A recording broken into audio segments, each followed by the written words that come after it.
வணக்கம் கும்பராசி நண்பர்களே. குரு பயிற்சி பற்றி தான் இந்த பதிவில் நாம் பார்க்க போகிறோம். குரு பகவான் 2025 மே மாதம் 11ஆம் தேதி பயிற்சியாக போகிறார்.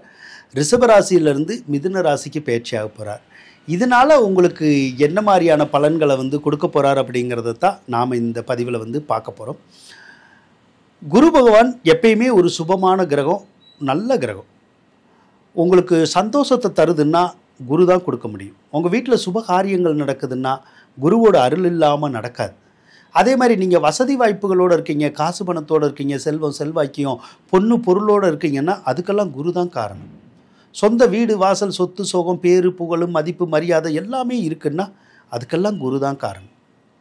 அதனால் குரு பகவான் நல்லா இருக்கிற போதே நமக்கு ஏகப்பட்ட நன்மைகள் கிடைக்குங்க. எத்தனை கிரகங்கள் இருந்து நம்மளை துன்பப்படுத்தினா கூட குரு பகவான் ஒருத்தர் சரியாக இருக்கிற போது மழை போல துன்பங்கள் வந்தாலும் அது பனி போல தீரும். அப்படி தான் இருக்கும். உங்களுக்கு இப்போ 7.5 சனி ஓடிக்கிட்டு தானே இருக்குது. 7.5 சனியில் ஜென்மச்சனி ஓடுது. அப்போ ஜென்மச்சனி உங்களை காயப்படுத்துமான்னா படுத்தத்தான் செய்யும்.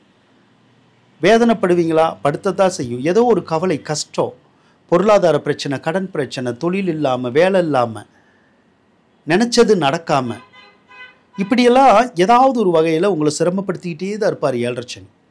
அதுக்கு ராகு வேற உங்களை நிறைய பிரச்சனை பண்ணிக்கிட்டு தான் இருப்பார். ஆனால் இப்போ ராகு விலகிரும். அதில் ஒன்றும் பிரச்சனை இல்லை. ராகு விலகிருச்சு. ஸோ இனி அதனால தொந்தரவு இல்லை. அதே நேரத்தில் சனி பகவான் உங்களை சங்கடப்படுத்திக்கிட்டு இருந்தால் கூட அந்த சனி கொடுக்கக்கூடிய சங்கடத்தை சரி பண்ணுற வேலையை இப்போ வரப்போகிற குரு பார்ப்பார். இப்போ ஏற்கனவே உங்களுடைய ராசிக்கு பணத்தை கொடுக்குறவர் அவர் தான், லாபத்தை கொடுக்குறவர் அவர் தான். அதே மாதிரி நம்மளுடைய வாழ்க்கையில் வெற்றி வாய்ப்பெல்லாம் கொடுக்குறாருல்ல, அந்த மாதிரி வெற்றி வாய்ப்பெல்லாம் கொடுக்குறவரெல்லாம் அவர் தான். 4வது ராசியில் தான் இருந்தார் இவ்வளோ நாள். ஒரு வருஷமாகவே 4வது ராசியில் இருந்தார். 4வது ராசியில் இருந்தாலுமே நல்ல பலனை கொடுக்கணும்னு இருக்கும். இல்லை, 4வது ராசியில் இருக்கும்போது கேந்திராதிபதிய தோஷம் வந்துடும். அதனால் கொடுக்க வேண்டிய அந்த முழுமையான நல்ல பலனை நம்ம எதிர்பார்க்க முடியாது. குரு அந்த நல்ல பலனை முழுமையாக கொடுக்க மாட்டார், ஆனால் கொடுப்பார்.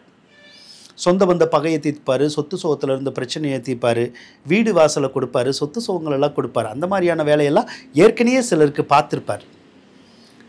இப்போ என்ன பண்ண போகிறாருன்னா, குரு திரிகோண ஸ்தானத்தில் இருந்தால் எப்பயுமே நல்லா இருக்கும். திரிகோணம் அப்படின்னா 5வது ராசி இருக்கு இல்லையா, அது திரிகோணம் அப்படின்னு சொல்லுவோம். அதுக்கப்புறம் 7, 9வது ராசி அப்படின்னு சொல்லுவோம். 1, 5, 9 இந்த இடங்கள் தான் திரிகோணம். 7வது கூட கேந்திரம். சரியா? அப்போ அந்த 1, 5, 9வது இடங்கள் இருக்கும்போது யோக பலன்களை அவர் கொடுப்பார். இப்போ நமக்கு 5வது ராசிக்கு தான் வர்றார். யோக பலனை கொடுப்பாரா? கண்டிப்பாக கொடுப்பார். என்ன மாதிரியான யோக பலன்களை அவர் பொதுவாக என்ன மாதிரியான யோக பலன்களை கொடுப்பாரு அப்படின்னா, பொருளாதாரத்தை கொடுக்கறதும் பொருளாதாரத்தை சரி செய்யறதும் தான் அவருடைய வேலை. அதனால் ஏதோ ஒரு வகையில் பொருளாதாரத்தை கொடுக்கறதுக்கு முயற்சி செய்வார். பொருளாதாரம் எப்படி வரும்? நமக்கு வேலை இருந்தால் தான் வரும், தொழில் இருந்தால் தான் வரும். அப்போ வேலை இல்லைன்னா வேலையை கொடுப்பாரு, தொழில் இல்லைன்னா தொழிலை கொடுப்பாரு, வேலை இருந்துச்சுன்னா முன்னேற்றத்தை கொடுப்பாரு, பதவி உயர்வு சம்பள உயர்வு கொடுப்பாரு. தொழில் இல்லாமல் இருந்தால் தொழிலை புதுசாக வைப்போம், தொழில் இருந்து ஓடலைன்னா புதுசாக தொழில் வச்சு நம்ம நடத்துவோம். அதனால் காசு பணம் கிடைக்கும். அதே மாதிரி வர வேண்டிய காசு பணமெல்லாம் நல்லா வரும். இது வரைக்கும் உங்களுக்கு நீங்கள் யார்கிட்டயா காசு கொடுத்து வாங்க முடியாமல் இருந்தாலும் அதுவும் வாங்கலாம். அல்லது யார்கிட்டயா நீங்கள் காசை வாங்கிட்டு கொடுக்க முடியாமல் கடன்பட்டு இருந்தாலும் அந்த கடன்களை அடைக்கலாம். ஸோ கடன்கள் தீரும், நல்ல நிம்மதி அடையும். பொருளாதாரத்தில் மிகப்பெரிய ஒரு வளர்ச்சியை கொடுக்கக்கூடிய ஒரு வேலையை குரு செய்வார். அதனால் பணம் அப்படிங்கிற விஷயத்தை அவர் கொடுக்கறனால பிற விஷயங்கள் இருக்கிற கெடுபலன்கள் பூரா ஆட்டோமேட்டிக்காகவே விலகிடும். அப்போ நல்லதொரு வாழ்க்கை இனி ஆரம்பமாயிருச்சுன்னு சொல்லி நம்ம சொல்லலாம். அதே மாதிரி நகை நட்டில் இருக்கிற பிரச்சனைகள் எல்லாம் தீரும். நகை நட்டுக்கெல்லாம் அடமானம் வச்சுருந்தா நம்மளால் மீட்ட முடியும். புதுசாக கூட ஒரு சிலருக்கு நகை நட்டெல்லாம் கூட வாங்கி தரும். அதே மாதிரி கோர்ட்டு கேஸு வம்பு வழக்குகள் எதுவும் இருந்தால் அதெல்லாம் சாதகமாக நமக்கு மாறிடும். கோர்ட்டு கேஸு தீர்ப்பு வர்றதா இருந்தால் நமக்கு சாதகமாக தான் வரும். பேங்க்னால பிரச்சனை, வேறு கடன்காரங்கனால பிரச்சனைன்னா அதெல்லாம் விலகிடும். அதே மாதிரி குழந்தைனால பிரச்சனை அப்படின்னா குழந்தைனால பிரச்சனையும் விலகிடும். அப்போ இனிமேல் பெற்ற பிள்ளைகள்னாலாம் தொந்தரவு அப்படிங்கிறது இருக்காது. அதே மாதிரி குரு 5வது ராசியில் இருந்தால் புத்திரஸ்தானம் பலம் பெறும். அப்போ புத்திரஸ்தானம் பலம் பெறனால நீண்ட காலமாக உங்களுக்கு குழந்தை பாக்கியம் இல்லாமல் இருந்தால் கண்டிப்பாக இந்த காலத்தில் வந்து குழந்தை பாக்கியம் வந்து கிடைக்கும். குழந்தை பிறக்காதவங்களுக்கு பிறக்கும், உருவாகாதவங்களுக்கு உருவாகும். அதே மாதிரி அடிக்கடி கர்ப்பசிதைவுகள் ஏற்பட்டிருந்தால் கூட இனிமேல் கர்ப்பசிதைவு வந்து ஏற்படாது. அதே மாதிரி ஒரு சிலருக்கு மென்சஸ் கோளாறு இருந்தால் கூட அந்த மென்சஸ் கோளாறுகள் கூட விலகிடும். ஸோ கர்ப்பப்பையில் இருக்கிற பிரச்சனைகள்லாம் வந்து ஒரு சிலருக்கு வந்து விலகிடும். அதனால் குழந்தை பாக்கியத்தை வந்து நம்ம எதிர்பார்த்து ரொம்ப நாளாக காத்திருந்தோம்னா கண்டிப்பாக இந்த வருடத்தில் அந்த குழந்தை பாக்கியம் வந்து கிடைக்கும். அதே போல் பெற்ற பிள்ளைகளுக்கு உடம்பு சரியில்லாமல் இருந்தாலோ, வாழ்க்கை நிலை சரியில்லாமல் இருந்தாலோ, அவங்களுடைய வாழ்க்கை சூழ்நிலை சரியாயிரும், அவங்களுடைய எதிர்காலம் சீரும் சிறப்புமாக வந்து மாறிடும். அதே மாதிரி இந்த திரைப்படத்துறையில் இருக்கிறவங்களுக்கு நல்ல முன்னேற்றத்தை வந்து அந்த குரு பகவான் வந்து கொடுப்பார். அதே மாதிரி அது புத்திஸ்தானங்கிறனால நல்ல புத்தியை கொடுக்கும், நல்ல அறிவை கொடுக்கும், நல்ல மனசு தெளிவை கொடுக்கும். அதே போல் குரு பகவான் தான் உங்கள் வீட்டில் விசேஷம் வைக்கக்கூடிய கிரகம். இப்போ உங்கள் வீட்டில் யாராவது குழந்தைங்க இருக்காங்க, அவங்க வயசுக்கு வர்றது, அல்லது பிள்ளைகளுக்கு காது குத்துறது, மொட்டை அடிக்கிறது, இந்த மாதிரியான விசேஷமெல்லாம் நடக்கும். அல்லது உங்கள் வீட்டில் வேறு ஃபங்க்ஷன் கூட ஏதாவது வைக்கணுன்னாலும் வைக்கலாம். ஏன்னா குருவே வந்து சுபகாரியத்துக்குடைய கிரகம் தான். அது நல்லா இருக்கிற போது நம்ம வீட்டில் நல்ல நல்ல சுபகாரியமெல்லாம் நடக்கும், மகிழ்ச்சியான சம்பவம்லாம் நிறைய நடக்குங்க. அதனால் குரு 5ல் இருக்கிறது பல விதத்தில் உங்களுக்கு யோகத்தை கொடுக்கும். குடும்பஸ்தானத்துக்கு அதிபதி அவர் தான். குடும்பஸ்தானம் சரியில்லைன்னா குடும்பஸ்தானின் சரியாயிரும்.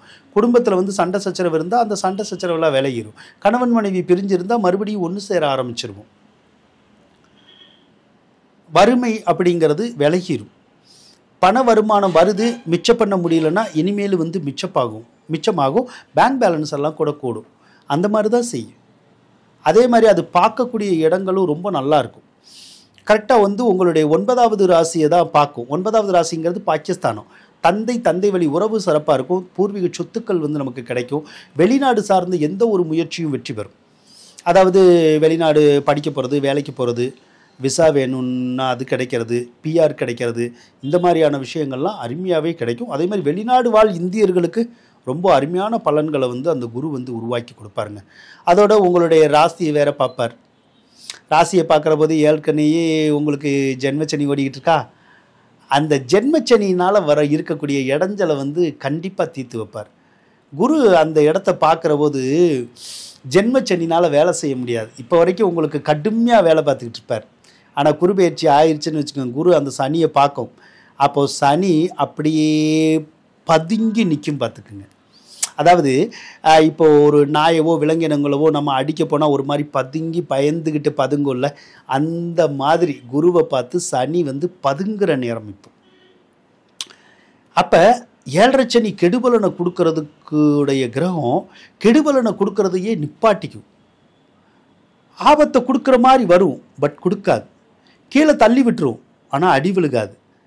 பணத்தை கொடுத்து சண்டையை போட வைக்கும், வரவிடாமல் செய்யும், ஆனால் பணம் வந்துடும். இப்படி எதுல எல்லாம் சனி கெடுக்கணுமோ அதை பூரா கெடுக்க விடாமல் தடுத்து நிப்பாட்டக்கூடிய வேலையை குரு பார்ப்பார். அதனால் 7.5 சனி பற்றியும் நீங்கள் பயப்படணுங்கிற அவசியம் ஒன்றுமே இல்லை. வணக்கம் நண்பர்களே.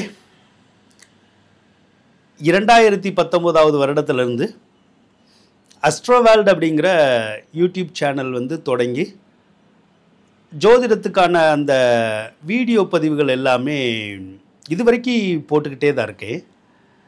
ஆனால் ஒரு சில காரணங்களால் அந்த அஸ்ட்ரோவேல்ட் அப்படிங்கிற சேனலில் இனிமேல் வந்து பதிவுகள் போடுறது வந்து கொஞ்சம் குறையும். காரணம் என்னென்னா, அந்த சேனலை தொடர்ந்து நடத்துறதுல வந்து ஒரு சில சிரமங்கள் இருக்குது. அதனால் அந்த சேனலை வந்து கைவிட்டுட்டு வேறு புதிய ஒரு சேனலான அஸ்ட்ரோவேல்டு 2 அப்படிங்கிறத வந்து நான் இப்போ தொடங்கியிருக்கேன். அந்த சேனலில் தான் இனிமேல் வந்து ரொம்ப கண்டென்ட் வந்து நல்லா இருக்கிற மாதிரியான வீடியோஸ் வந்து கொடுக்குற மாதிரி இருக்குது. இப்போயே நிறைய வேலையை விட்டுட்டு தான் நிறைய எஃபோர்ட்ஸ் போட்டு நான் வீடியோ பதிவுகள் வந்து போட்டுக்கிட்டு இருக்கேன் ஜோதிட சம்மந்தமாக. இதே இதை அந்த அஸ்ட்ரோவேல்டு சேனலில் இன்னும் நல்லா பண்ணணும் அப்படிங்கிற ஒரு எண்ணத்தோட அந்த சேனலை தொடங்கியிருக்கேன். அதனால் இனிமேல் பதிவுகள் அனைத்துமே அந்த சேனலில் தான் அதிகமாக வரும்.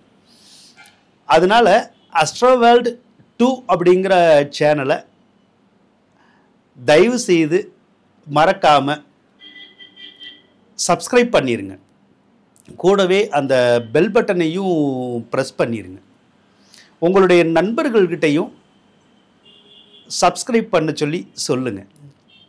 அப்படி சொல்கிற போது அந்த வீடியோவை நீங்கள் சப்ஸ்கிரைப் பண்ணுற போது அடுத்தடுத்து நான் போடக்கூடிய வீடியோஸ் எல்லாமே உங்களுக்கு கரெக்டாக வரும். மாத பலன்களாக இருக்கட்டும், அதோட டெய்லி வீடியோ போடணும் அப்படிங்கிறதெல்லாம் நான் எதிர்கால ஒரு பிளானாக வச்சுருக்கேன். அந்த மாதிரி டெய்லி போடக்கூடிய வீடியோஸுமே உங்களுக்கு உடனே கிடைக்கும். அந்த வீடியோஸை பார்க்குற போது உங்களுக்கு ஒரு சிலருக்கு மனசில் நிம்மதி பிறக்கும், ஒரு தைரியம், தன்னம்பிக்கையெல்லாம் கூட பிறக்கும். அதே போல் சரியில்லாத விஷயங்களை நம்ம சரியாக கொண்டு போகிறதுக்கான சூழ்நிலைகள் எல்லாம் அந்த வீடியோஸ் பார்த்தா கண்டிப்பாக கொடுக்கும். கண்டிப்பாக உங்களுக்கு அந்த வீடியோஸ் ஒரு உதவிகரமாக இருக்கும். அதனால் மறக்காமல் அஸ்ட்ரோ வேர்ல்டு 2 சேனலை சப்ஸ்கிரைப் பண்ணிடுங்க. அதனால் குரு பயிற்சிங்கிறதே இப்போ உங்களுக்கு யோகமாக தான் வந்திருக்கு. ஸோ குரு யோகம் செய்கிற போதே மற்ற கிரகங்கள் அதிகமாக நம்மளை கெடுக்க முடியாது. ஸோ இந்த குரு பயிற்சி அப்படிங்கிறது கும்பராசிக்காரவங்களுக்கு ஒரு சிறப்பான குரு பயிற்சியாக இருக்கும் அப்படின்னு சொல்லி கூறிக்கொண்டு விடைபெறுகின்றேன். நன்றி, வணக்கம். கும்பராசிக்காரவங்களுக்கு இந்த வீடியோ பிடிச்சிருந்தால் லைக் பண்ணுங்கள், ஷேர் பண்ணுங்கள், மறக்காமல் சப்ஸ்கிரைப் பண்ணுங்கள். நன்றி நண்பர்களே.